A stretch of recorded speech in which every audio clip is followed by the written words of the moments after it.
Hi, welcome to our channel of IGNOU audiobooks, Indira Gandhi National Open University, School of Vocational Education and Training, SOVET, Certificate. Certificate in Fashion Design, CFDE. BFDI 071 Fundamentals of Fashion Design.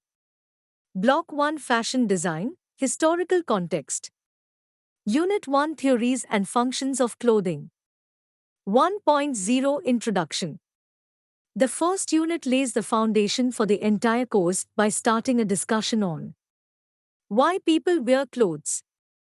This unit attempts to answer this question from three different perspectives. The first is the historical perspective of the genesis of clothing and the major milestones that shaped the history of its evolution.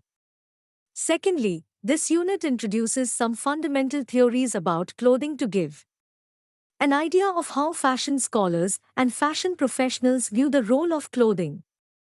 Thirdly, it explains the application of these theories to perform very specific functions. This unit will help you to understand the subsequent units of this course. 1.1 Objectives. After studying this unit, you will be able to explain the various reasons why people wear clothes. Discuss how the various theories of clothing help in understanding clothing needs. Describe how clothing satisfies psychological, personal, and social needs. Give examples of how clothing performs its functions. 1.2 Why study the theories and functions of clothing.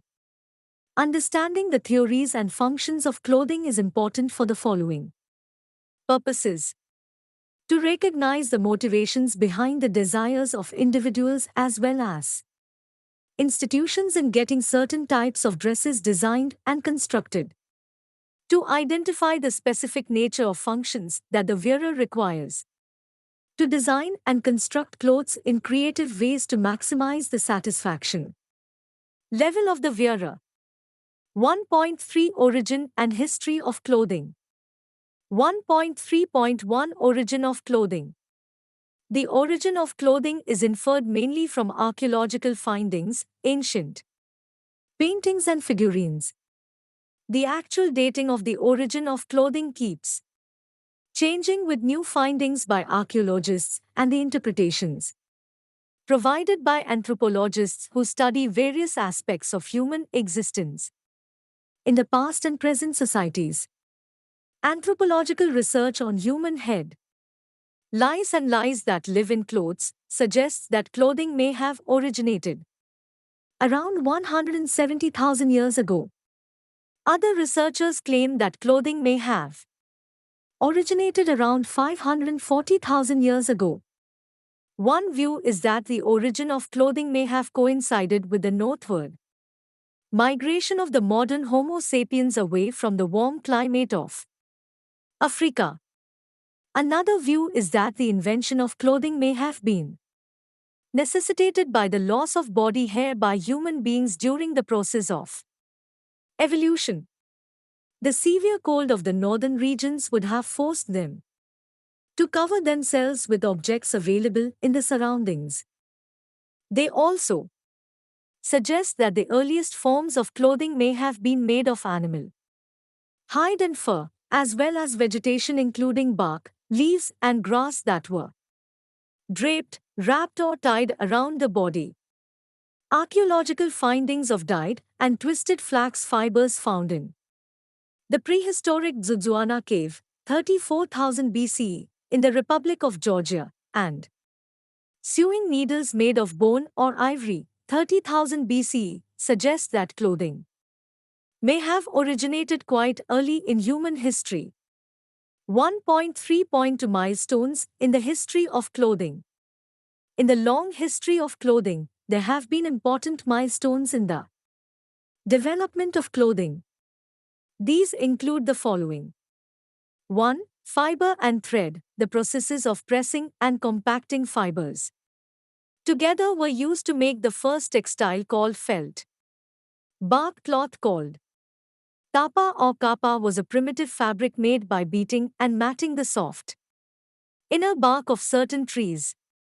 Twisted and dyed flax fibers have been found in a prehistoric cave in Georgia. This was followed by nale binding, needle binding technique, which was a form of single needle knitting. In the Paleolithic age, 30,000 BCE 10,000 BCE, and the Mesolithic age, 10,000 BCE to 4000 BCE, thread and cord made of grass and animal sinews were used to bind or fasten tools and other possessions together for ease of travel. In a hunter-gatherer society. 2. Sewing. The sewing needle with an eye, made of bone or ivory, are among the earliest clothing-making tools discovered by archaeologists in 1988 from caves in Russia dating back to 30,000 BCE. These needles were perhaps used to stitch vegetation or pieces of leather together for making clothes that protected human beings from extreme cold. 3. Woven fabric. Spinning and weaving developed and spread during the Neolithic period, 10,000 to 4,500 BCE, with vegetable bast fibers, flax, cotton, silk and wool. The earliest finding of woven woolen cloth is dated around 6,500 BC. The oldest cotton fabric was found in the ancient city of Mohenjo-daro that existed around 2500 BC. Silk textile also flourished during the Neolithic age in China and Japan. The earliest evidence of silk production in China dates from between 5000 BCE and 3000 BCE. Japan started weaving during Tejoman period between 12,000 BCE to 300 BCE. 4. Sewing machine. The earliest sewing machine was invented in 1790 by Thomas Saint, which used the chain stitch technique. Subsequent inventions attempted to create better sewing machines. However, it was Isaac Merritt Singer who won the technology race in 1851 with a patented sewing machine that dramatically changed the way clothing was sewn. 5. Power loom. The mechanized power loom that partially automated textile weaving was one of the most important inventions of the Industrial Revolution. Edmund Cartwright designed the first power loom in 1784, which he built and patented the next year. Kenworthy and Bullock developed the semi-automatic power loom called Lancashire loom in 1842. By 1850, England had over 260,000 power looms in operation. The Northrop loom, made 50 years later, a fully automatic loom with a self-feeding shuttle mechanism. Power looms ensured that there was no shortage of fabrics for the clothing industry. 6. Fashion design. Historically, one-of-a-kind clothes were designed and made to measure exclusively for the royalty and the most fashionable figures at the royal courts by dressmakers and seamstresses. Rose Burton was dressmaker to Marie Antoinette, who was the Queen of France during the French Revolution and faced criticism for excessive spending on clothes.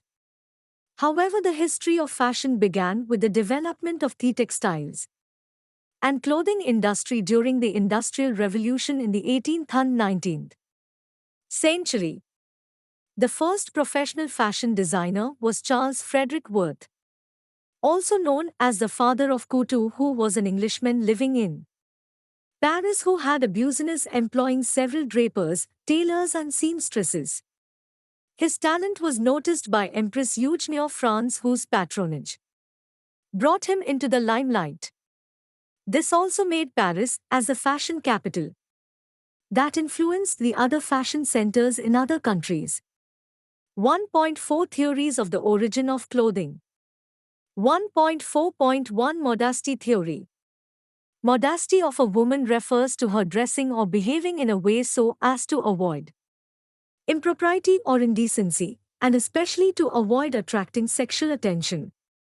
As a function of dress, modesty is concerned with the concealing of oneself and the Body. Followers of the modesty theory propose that morality is dependent upon modesty. In other words, modesty is a way to overcome the feeling of shame associated with exposure of the body and therefore seeks its concealment through clothing. The attribute of demeanor determines how people dress. However, the modesty theory has been refuted by other theorists with different viewpoints. Some suggest that modesty arises out of self-consciousness regarding one's imperfect body and to defend against negative body image. The social norm. The aurists argue that modesty does not arise from shame but from the need for self-propriety and privacy, and that the socio-cultural environment as well as norms of strictness or permissiveness in society influence the codes of decency regarding body covering. Others opine that modesty is not instinctive but is learnt or imposed. The concept depends on variables such as religion, culture, age, place, activity, social status, and personal preferences. This points to the fact that modesty may have different connotations in different cultures. Questions pertaining to modesty such as how much skin can be revealed or concealed forms the focus of studies on media and celebrity culture. Historically, the concept of modesty has not been stagnant except for consistent norms that are rooted in religious faith. What is considered modest in one community may not be a necessary correlate to modesty in others. Early paintings and statuettes across different civilizations often depict both men and women with bare bodies. Clothing served an important function in the display of social status, where the extent of the covered body could convey social status as free citizens or slaves. For example, during the Roman Empire, marital status was indicated with married women wearing long dresses that completely covered the body.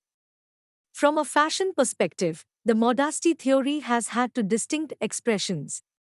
First is the sociocultural, political, and religious norms of clothing in some countries that have also played a role in defining modesty.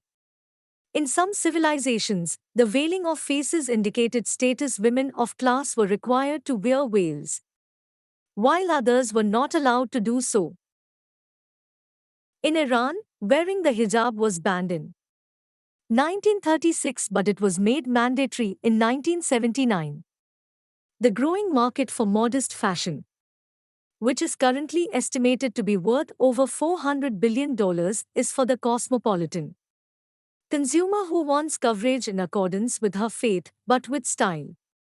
The other expression of the modesty theory is women's clothing in public life, including the workplace. In the Victorian era in England, the length of dresses and skirts were prescribed for women and children. Women and girls of 16 years and above were required to wear skirts where hemline skirts reached below the ankles.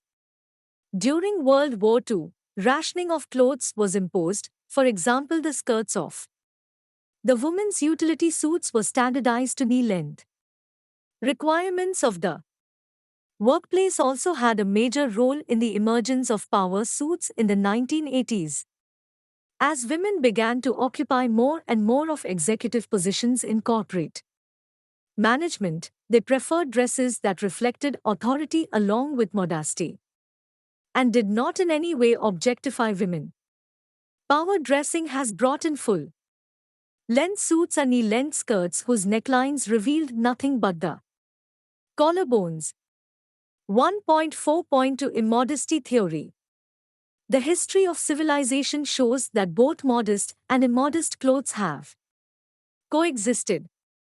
The immodesty theory recognizes the basic instinct of the human beings to arouse the sexual interest of the opposite sex and proposes that clothing is worn for this purpose. Human history has evidence that even before leather or vegetation-based clothing was worn, The body was painted and accessorized with colorful feathers to draw the attention of the opposite sex. This behavior may have been learnt by watching the colorful display of plumage that some species of birds used for attracting mates. The immodesty theory argues that the impact of trying to attract the attention of the opposite sex can be maximized by adopting a clever combination of hiding and revealing tactics through provocative clothing as a sexual tool to highlight private parts of the body. The psychology underlying the immodesty theory is that familiarity breeds indifference while concealment breeds interest. Immodest dressing has been focused on drawing the attention of the onlooker to the shape of certain specific parts of the body: eye, upper torso, chest, breasts; 2. Waist; 3. Hips; 4. Buttocks; legs; 6. Arms; and 7. Height. Body posture also impacts the appearance and the way in which the clothes conceal and reveal the body. Immodest dressing has also been subject to the shift in emphasis on the particular zone of the body. For example, though short hemlines that revealed a bit of leg was fashionable in the 1920s, lengthened hemlines that highlighted the body silhouette, body outline, was a trend in the 1930s.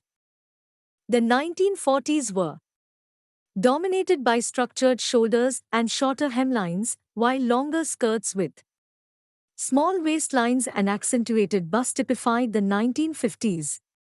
In the 1960s, immodest dressing was associated with the growing clamor for women's liberation expressed through the miniskirt. Immodest clothes became a way to challenge clothing restrictions on women. The popularity of midriff-bearing crop tops of the 1980s, slip dresses of the 1990s, low-rise jeans of the 2000s, and the bold fashion of the contemporary music stars are considered to be examples of immodest dressing. However, perceptions about immodesty differ widely from community to community as well as from person to person. Some of the major factors that account for the differences in the perception about immodesty include the following. 1. Situational factors. Attitude towards immodest clothing has been historically conditioned both by societal norms and the individual's personal disposition towards sexuality. 2. Religious faith. Historically, religious teachings have had a bearing on the community's views on immodesty.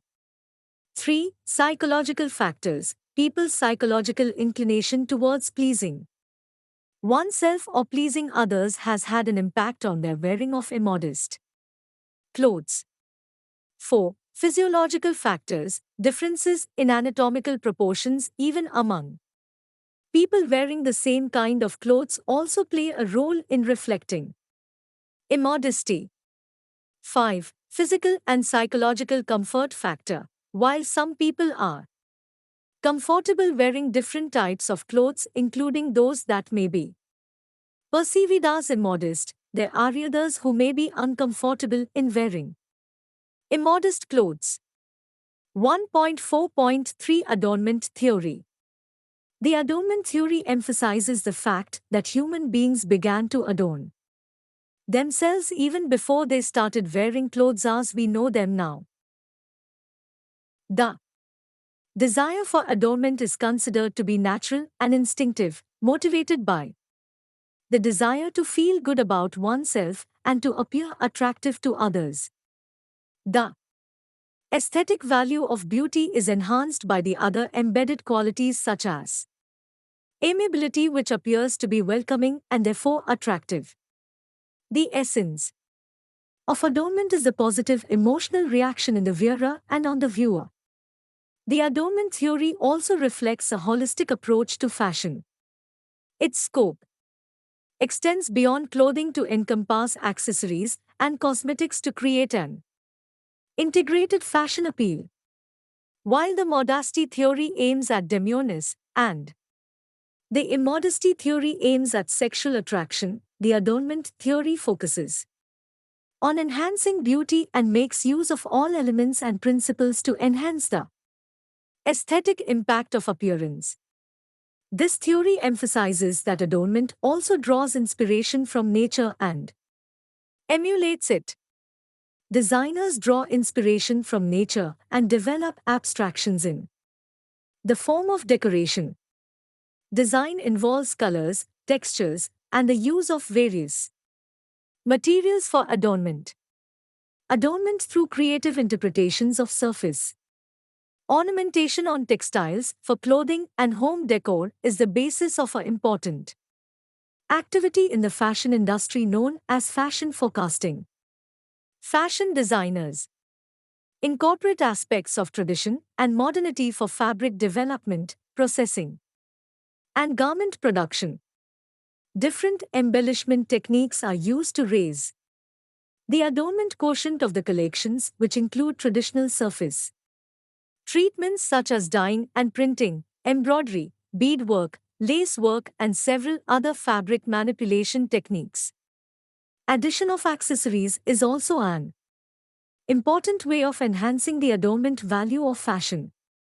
Historically, adornment was not confined to dress and accessories. Three different methods of body adornment have become an integral part of contemporary fashion as well. These are 1. Body modification. Historical examples of body modification include several examples. First is the now abolished practice of Chinese foot binding for artificially creating tiny lotus feet. Second is wearing of large circular lip plates by the Kichepo women in Sudan who consider themselves undressed without their lip plates. And third is the tradition of artificially elongating the necks of girls with a series of brass rings around the neck in the Paduyang tribe, also known as Kayans. The same concept is reflected in modern society through cosmetic surgery procedures. 2. Tattooing. Traditionally, body tattooing were used by different tribes for creating distinct identity marks for the tribe as well as the rank held by the person within the tribe. Examples include tattooing by the Thracians to indicate rank, the elaborate facial tattoos as marks of distinction and esteem of the Maoris of New Zealand, and the tradition of body tattooing which holds symbolic meaning for the Japanese Yakuza. In contemporary society, tattooing has become fairly widespread fashion statement among the youth. 1. Body painting. Historically, body painting and face painting have been part of rituals. For example, girls in some Congolese tribes oil themselves and apply red camwood powder in order to look more attractive. Royal ladies of some ancient Chinese dynasties as well as Japanese geisha girls applied heavy face makeup highlighted with the powder of ground rice and white lead. Although body or face painting is now limited mainly to sports fans and participants in religious rituals, the underlying concept provides the foundation for the entire beauty and cosmetics industry. The norms of beauty held by a culture may be different from that of other cultures. The desirability and significance of specific decorations is determined by the traditions and values of indigenous cultures. In some regions, people decorate their bodies with paint and ornaments every day or on occasion. Bodies may be ritually scarred, bound for adornment, and decorated with tattoos and piercings. People may wear necklaces made of animal teeth, shells, or seeds. 1.4.4 Protection Theory. The protection theory is closely related to the origin of clothing.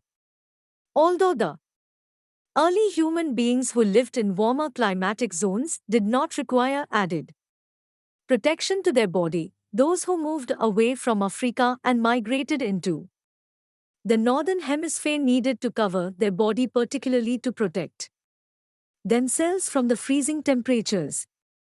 Early human beings who lived in Colder climates used available materials from the surroundings to protect themselves from the vagaries of weather, including cold, heat, and rain, as well as hazards of insect or snake bites. The raw materials included remnants of fur and skin of the hunted animals, as well as vegetation that they learned to process as bark, cloth, and even fibers from rain or river-washed plants. The problems that they faced in using these materials would have prompted them to look for better ways of using them as external cover for their body. Clothing has also served as a camouflage during warfare. The experience of using more effective body coverings gave the opportunity to think of other ways of protecting themselves. It gave rise to the development different kinds of armors that was helpful in fending off enemy attacks by sword or spear. As technology developed and warfare became more mechanized, protective uniforms for combat were made for protecting soldiers from the impact of bullets. 1.5 Functions of clothing. 1.5.1 Hierarchy of human needs. In his paper presented in 1943 titled A Theory of Human Motivation, Abraham Maslow propounded what is now known as the Maslow's hierarchy of needs, explaining the factors behind human motivation and a hierarchical interrelationship among these factors. It explains human behavior by showing how humans deal with more basic needs before moving on to the next set of needs. This is also relevant for understanding the functions of clothing, which addresses multiple human needs. The diagram given below depicts Maslow's view of the hierarchy of human needs. Clothing meets all the 5 basic human needs that are part of the pyramid of human needs conceived by Maslow.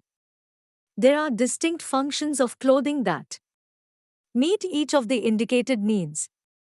The relationship between the human needs and clothing functions are as follows.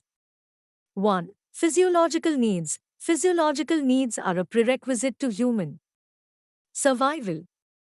Clothing protects people from natural climatic conditions such as freezing cold, extreme heat, and heavy rain. 2. Safety needs. Clothing and associated accessories also help overcome danger from enemies as well as other living organisms that pose a threat to human life. There are also protective clothing and accessories that safeguards human life from wars, toxic chemicals, biological agents, and nuclear radiation. 3. Social needs. The third level is not based on basic needs but instead on psychological or emotional needs. It is also referred to as the love and belonging stage and includes the need for interpersonal relationships and social connections such as friendships, love, social connectivity, group affiliations, etc.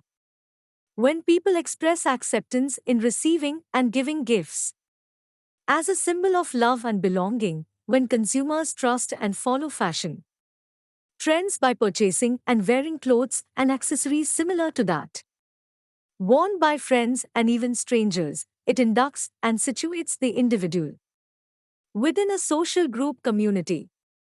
4. Esteem needs. This is classified into 2 categories. First is self-esteem in terms of dignity and achievement. Second is the desire for respect from others in terms of status and prestige.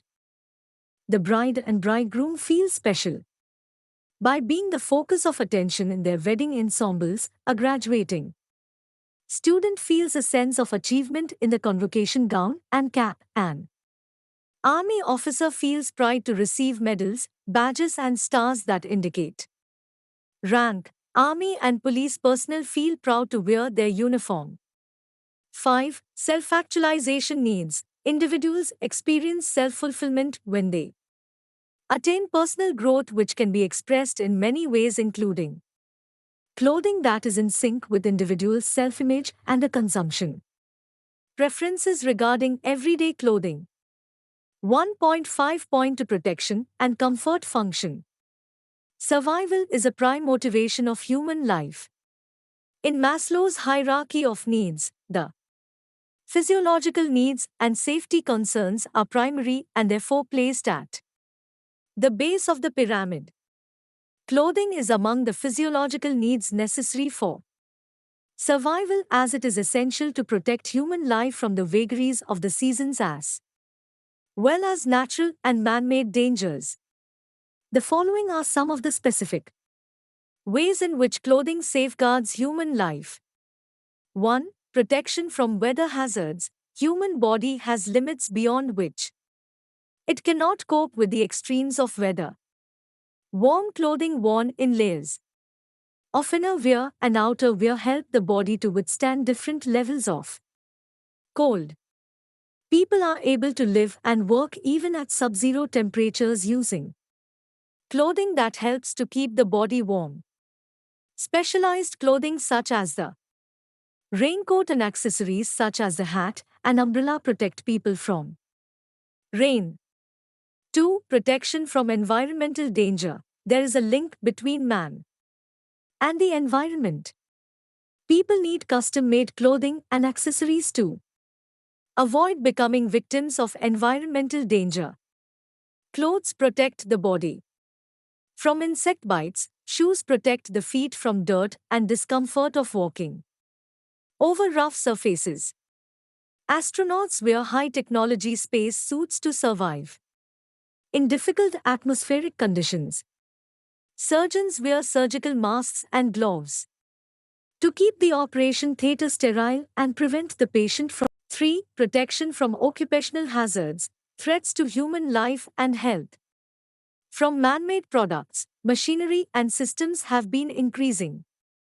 In response, the clothing industry has been engaged in producing a variety of protective garments and accessories that shield people and particularly industrial and professional workers from occupational hazards such as bruises, cuts, burns, and other injuries. Advancements in technology has also helped the clothing industry to use fabrics and materials that are resistant to stains, contamination, corrosion from acids, fires, electrical current, and radiation. Masks are made with advanced materials to help rescue workers to do their job even inside highly toxic environments. Hard hats, steel-toed shoes, and safety goggles have been part of the standard safety gear at construction sites and manufacturing plants. An array of sportswear accessories like compression sleeves, guards, anti-slip pads, back supports, etc. are worn to protect the players from high-impact injury. 4. Protection from enemies. Traditionally, legionary soldiers wore armor, helmets and carried shields to protect themselves from enemy attack. Initially, these were made of leather or plant fiber or even animal bones and horns. But as swords and spears became stronger and heavier, soldiers needed sturdier protection. Metallic armor made of iron, brass and copper continued to dominate till gunpowder and use of projectiles were introduced along with high-power cannons and long-range guns. The search for alternative protective clothing that can withstand increasing firepower of the modern weaponry resulted in bulletproof vests. Some of the new types of protective clothing specially developed for modern warfare include nitrile that protects hands even inside liquid chemicals, hazmat suits which safeguards people from hazardous substances like chemicals, biological agents, and radioactive materials, and NBC suits which are to be worn in case of nuclear or biological warfare. Camouflage clothing reduces visibility of soldiers and reconnaissance teams, as clothing cannot withstand the power of modern ballistic weapons. The focus has shifted to armored vehicles. 1.5.3 Identity function. Identity is not only about distinct nature of the dress but also the intention with which it is worn. Various civilizations also developed dress codes to distinguish among the different socio-economic strata of society and other professions. There are distinctive cultural traditions in every society. Traditional dress express the wearer's pride in their heritage. There are norms of clothing for the bride and groom at each ceremony at weddings. There are norms of austere clothing for funeral rituals. There are differences in dressing at religious and community-based events. Clothing practices addresses and satisfies the psychological need for a common feeling of identity and belonging to a community. It can even be an accessory or simply a tattoo that is symbolic of their common bond. Clothing has traditionally expressed ideas about the evolution of gender in terms of feminine and masculine appearance through various dress styles. It also expresses the deviation of individuals from the larger social group, thus contributing to the creation of subgroups. Uniforms also play an important role in creating a new identity in lieu of their original, which could have been very different. A soldier gains a new identity after joining a regiment as wearing a regimental uniform.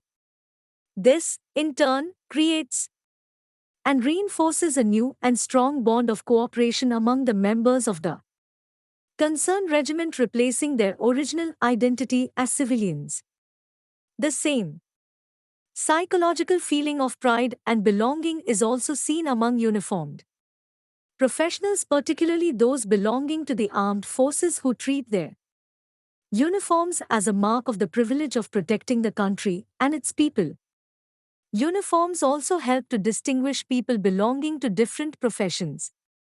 In a crowded place, the uniform of police personnel would visually signify a source of help.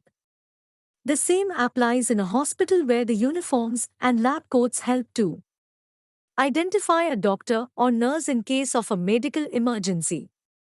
The same applies to a flight attendant, referee of games, or a member of the clergy. In schools, the identity of students is established with the help of fabric colors, design, and manner of dressing with accessories such as emblems, badges, and patches. Students may occasionally wear specific pieces of jewelry such as class rings on special occasion, ceremonial garments worn on special occasion. Also create a sense of pride and belonging. The graduating students look forward to wearing convocation gowns and caps that indicate the successful completion of their studies. Members of religious organizations wear distinctive types of robes and symbolic accessories that are unique to them. Sportspersons who represent their country at international sports events take immense pride in wearing their country's uniform. Fans of football clubs, cricket teams, and other professional games also proudly wear the colors and the insignia of their favorite teams to signify their emotional allegiance. 1.5.4 Status and prestige function. Historically, clothes played a major role as a symbol of a person's status. The kings and queens were the most elaborately and extravagantly dressed personalities with elaborate wardrobes for different occasions. Others at the court could not replicate the royal robes. There were also decrees in several kingdoms that reserved certain types of dress only for a designated few and forbade all others from wearing such clothes, thus creating a differential status quo. To maintain the social status, in ancient Rome, only the senators were allowed to wear garments dyed with Tyrian purple. In imperial China, only the emperor could wear yellow robes. In traditional Hawaiian society, only the community chiefs could wear cloaks made of feather. In earlier societies, people adorned themselves with fur, hide, nails or horns of their prey to proclaim their hunting prowess to others and assert their prestige within the community. However, the rapid adoption of democratic forms of governance in recent times and the constitutional guarantee of the equality of rights has abolished all forms. Dress codes for the common people. Mandatory dress codes with clear differentiation of status are seen in uniforms of the armed forces. Service. Stripes on a military sleeve, merit badges on a Boy Scout's shirt, as well as the captain's band worn by a sportsperson, indeed add to their status. While vestiges of the traditional dress codes among a number of village communities still exist, the more dominant form of differentiation in status is between the rich and poor. Clothes convey the status and prestige of the wearer by signifying the culture, economic status, and social power. Thus it becomes a powerful pointer of social relations and to enforce class differences. Expensive clothes are associated with the rich and the powerful. The rich are willing to pay more for designer fashion labels, popular logos, and expensive jewelry to demonstrate their prestige, higher socio-economic status, and peer approval. Both the clothes and the wearer receive recognition and social acceptance too. Exclusive high society events. 1.5.5 Ornamental and aesthetic function. While the adornment theory explains the human inclination towards beauty, aesthetics deter us from the experience of viewing unaesthetic objects. The psychological association between poverty and lack of elegance results in ignoring those whose sense of dressing may not appeal to urban aesthetic sensibilities. The following are some of the ways in which clothing performs its aesthetic function. 1. Design. Design is the fundamental activity of designers to create new and innovative products including apparel. Good design balances the elements and principles of design to complement the wearer's body.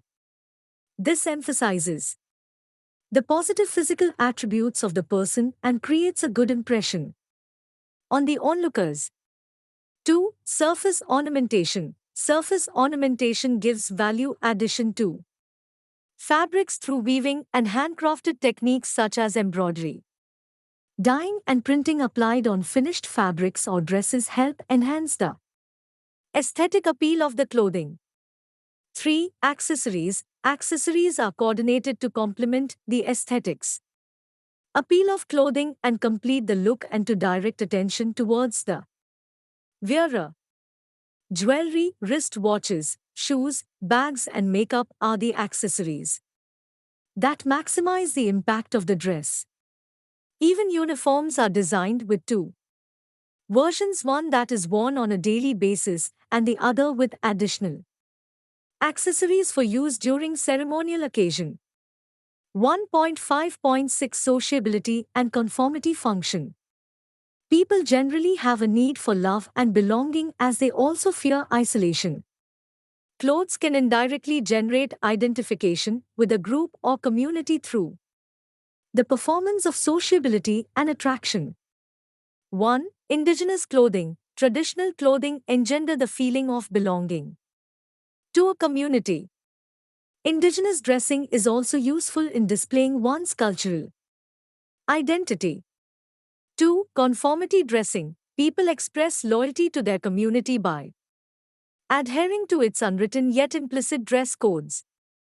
3. Uniforms. Regimented dressing instills a feeling of belonging and camaraderie with the concerned group. Uniforms also announce the professional identity of the wearer and forges a bond with the other similarly dressed people in the group. 4. Special occasion clothing. When a special occasion requires people to dress formally, it generates a sense of social belonging and social behavior. Dressing in appropriate attire for a convocation or wedding ceremony emphasizes the significance of social participation and marks the occasion memorable. 1.5.7 Self-expression and actualization function. In Maslow's hierarchy of human needs, self-expression and actualization are placed at the top of the pyramid. Self-actualization, according to Maslow, represents the growth of an individual towards self-growth, gaining knowledge, and seeking a deeper meaning of life. In Maslow's view, the need for self-actualization is distinct from other needs. While the physiological, safety, social, and esteem functions address the basic motives, the self-actualization function addresses higher motives to develop an integrated personality. For example, the physiological need for protection arises from the inability of our body to withstand weather hazards such as cold, heat or rain, or to go without food and water for long periods. Self-actualization, on the other hand, may be about concerns about environmental impact of increasing consumerism. Thus, Maslow's description of self-actualizing people delineates an ideal of human character. Those who seek self-actualization tend to use their dressing as a way to express their individuality and to communicate their core message with others. Self-expression and actualization is expressed through clothing such as a simple robe with distinctive appeal. The following are some of the important ways in which clothing can serve our growth needs. 1. Acceptance of self, others and nature. This is one of the basic requirements of self-actualization: food, sleep and air. This translates into wearing comfortable clothes without making any attempt to conceal the flaws in the body, nor body-shaming others. 2. Reliance on own experiences and judgment. This implies that one's own clothing choices can be made without the influence of other people or extraneous factors. 3. Spontaneous and natural. Spontaneity and being true to one's own nature entails making a choice of how one prefers to appear and not what others' expectations. 4. Task-centered. Self-actualization implies that humans have a higher mission that is beyond the self, and that the clothing style would be in sync with this mission. 5. Autonomy. Self-actualization demands that freedom from reliance on external authority or other people. This implies that you would buy clothes with your own resources and also focus on earning the resources that are needed. 6. Continued renewal of appreciation. This is about the need for self-esteem, self-respect, and positive feelings derived from admiration. In terms of clothing, this requires the renewal of appreciation of their qualities without experiencing boredom or deeming them obsolete. 7. Profound interpersonal relationships. The value for meaningful relationships expresses itself through respect and understanding for others. This may translate into slow fashion where limited quantity of clothes are made with care for the slow handmade processes and respect for artisanal knowledge and skills. 8. Socially compassionate. Sensitivity and empathy for wider society could be expressed through clothes that are responsibly made with concern for society, without environmental degradation. 1.6 Summary. The purpose of this unit was to give an overview of the historical foundation of clothing. Clothing has evolved along with the human society. Understanding the process of its evolution creates awareness of the different perspectives to be kept in mind when clothes are designed and made. The theories about the origin of clothing, be it the theory of modesty, immodesty, adornment, and protection, remain valid even today. While people continue to be driven by the same motivation, what has changed is the sociocultural and economic environment. The summary of this unit will explain the possible concerns that most people have about their clothing. Every dress has a number of specific functions that may address a personal, social, or group need. The historical background as well as the contemporary relevance of these functions are likely to motivate you to learn more about the applications of these perspectives through practical work. It is important to remember the two sets of functions that clothing. The first set addresses the four functions of protection, identity, status, and adornment directed to meeting the user's needs. There is a need for protection from the vagaries of weather and enemy attacks. It establishes the visual identity of the wearer even in a crowd. It conveys the status and prestige of the wearer by signifying the culture, economic status, and social power. The function of adornment is to enhance the design of the garment and thereby to emphasize the positive physical attributes of the wearer and create a favorable impression on the onlookers. The second set of functions is related to the growth and self-actualization of the individual to achieve career goals. Thank you. Subscribe to our channel for more updates, and we will see you with the next chapter.